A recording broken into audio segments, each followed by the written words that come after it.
मैं भारत को भारतीयता की मान्यता के आधार पर फिर से खड़ा करना चाहता हूं, उस काम में लगा हूं। अब जरा आगे बढ़ता हूं। जिनको पेट साफ नहीं होता उनको क्या क्या होता है?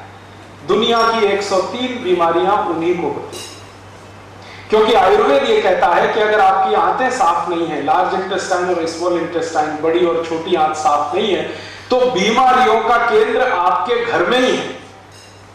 और 90% बीमारियां आपको मालूम है कब्जियत से शुरू होती हैं, कॉन्स्टिपेशन से शुरू होती हैं। हमारे देश में सभी बड़े चिकित्सक और वैद्य कहते हैं कि जिनका पेट साफ नहीं हुआ उनको कुछ भी बीमारी आएगी, संधिवात हो जाएगा, डायबिटीज हो जाएगी, कॉन्स्टिपेशन तो रहने वाला है, मुंह में से भयंकर बदबू आएगी, दांत आपके खराब हो जाएंगे, सांस में इतनी तेज बदबू होगी कि पड़ोसी बैठ नहीं पाएगा आपके पास, रात को नींद नहीं आएगी, भूख समय से नहीं लगेगी, भूख ठीक से नहीं लगेगी, शरीर में कमजोरी आती जाएगी।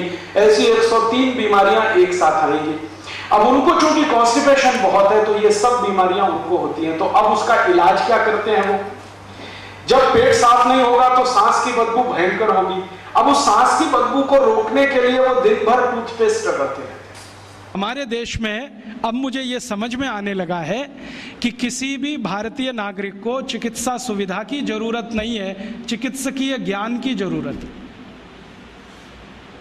हेल्थ फैसिलिटीज नहीं चाहिए, नॉलेज चाहिए। नॉलेज की बहुत कमी, और इतनी कमी है कि पढ़े लिखे लोग उससे ज़्यादा पीड़ित हैं। छोटी छोटी बातें नहीं जानते।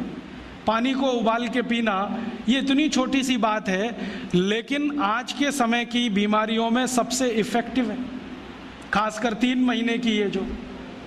तो आप उनको बता दो भैया पानी उबाल के पियो, उबाल के पानी पीने से क्या होता है वो समझा दो उनको, 10 मिनट में समझ में आ जाए। फिर उनसे कहो कि खाना खाते हो तो कुछ ये खाओ ये मत खाओ, क्योंकि दिनचर्या ऋतुचर्या जो आयुर्वेद की है ना वो जरूर सीख लो। दिनचर्या और ऋतुचर्या जरूर सीखो, आयुर्वेद की बहुत आवश्यक है। और आपको मैं एक किताब का नाम बोल के जाता हूं, इसको पढ़ो। भगवत गीता जैसे पढ़ी जाती है, रामचरितमानस जैसे पढ़ी जाती है, उस किताब का नाम है अष्टांग हृदय। इसका एक दूसरा नाम भी है अष्टांग संग्रह, पुराना नाम अष्टांग हृदय। ये किताब का जो स्वस्थ व्रत है ना, वो ऐसे पढ़ो जैसे आप धार्मिक पुस्तक पढ़ते हो, और उसको बार बार पढ़ो तो याद हो जाएगा, कंठस्थ हो जाएगा। उसमें 2000 सूत्र हैं। ये सूत्र लोगों को बताना शुरू कर दो। छोटे छोटे सूत्र हैं, जैसे खाना खाने के बाद पानी मत पियो, स्वस्थ रहना है जिंदगी भर तो खाने के 1 घंटे के बाद पानी पियो। क्यों नहीं पिए वो आप सब जानते हो, सरल भाषा में उनको समझा दो। फिर उनको बोलो पानी पियो तो घूंट भर भर के पियो, सिप करके पियो, ताकि ज़्यादा लार शरीर में जाए, वात पित्त कफ तीनों संतुलित रहे। ठंडा पानी कभी मत पियो। मैंने दुनिया में ठंडे पानी पीने वालों को बहुत देखा है। यूरोप और अमेरिका के लोग चिल्ड वाटर पीते हैं, बर्फ़ का पानी फ्रिज में रख के पीते हैं। परिणाम जानते हैं क्या होता है? सवेरे जब टॉयलेट रूम में जाते हैं तो 1-1 घंटे बाहर ही नहीं आते। उनको पूछो भाई तुम क्या कर रहे थे 1 घंटे वहाँ? तो कहते हैं न्यूज़पेपर पढ़ रहे थे, मैगजीन पढ़ रहे थे।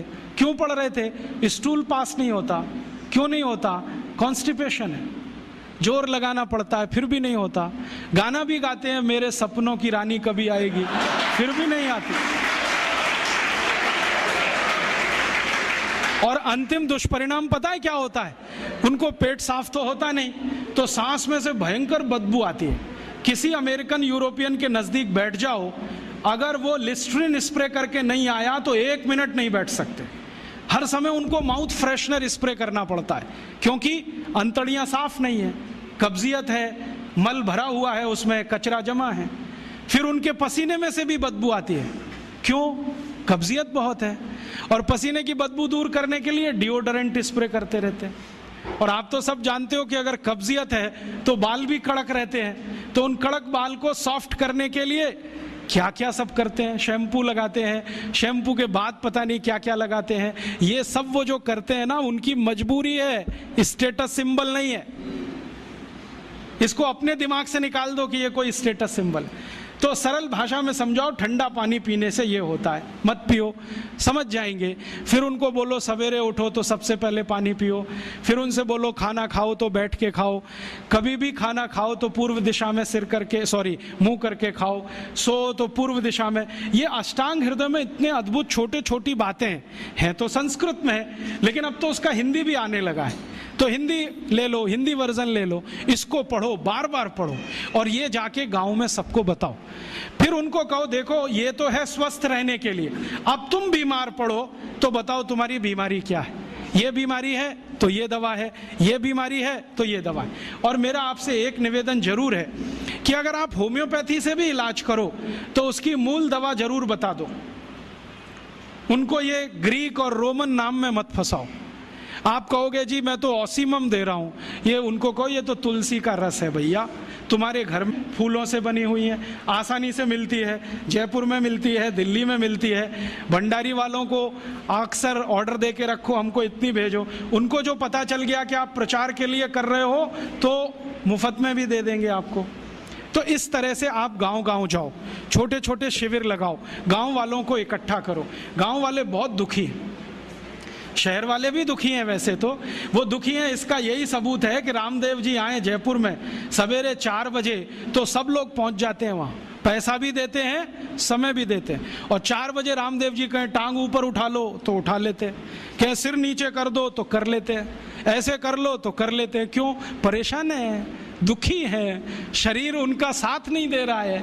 और इतने दुखी हैं कि रामदेव जी तो क्या, कोई टिम्बकटू आ जाए उसी के सामने वो आ जाएंगे और वो दुनिया भर में घूम के आते हैं अपनी अपनी छोटी छोटी बीमारियां लेके।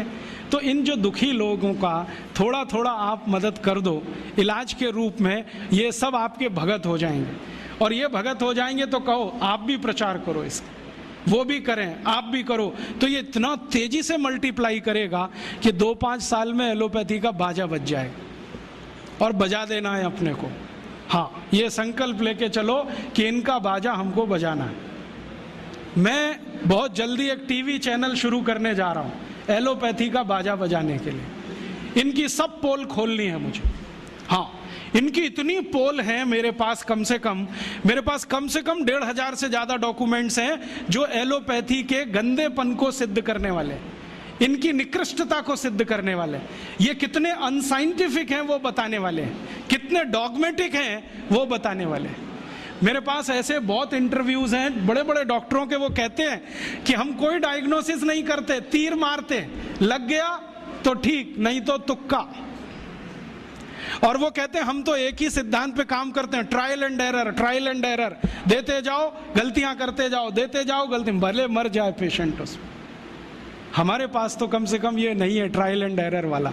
हम तो जानते हैं कि तुलसी है तो उसके ये गुण हैं तो ये रिजल्ट आना ही चाहिए, मेथी है तो उसके ये गुण हैं तो ये रिजल्ट आना ही चाहिए।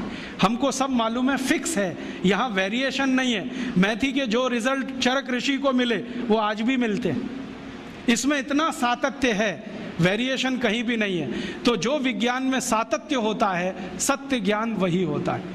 तो हमारे पास जो सत्य ज्ञान है इसको लेकर आगे बढ़ें और इसके अपने जीवन में भी और दूसरों के जीवन में प्रयोग करने के लिए प्रेरित करें। दोस्तों, सबसे पहले तो चैनल सब्सक्राइब करें, फिर लाइक, कमेंट और शेयर करें। और हाँ, हमारा एंड्रॉयड ऐप डाउनलोड करना ना भूलें।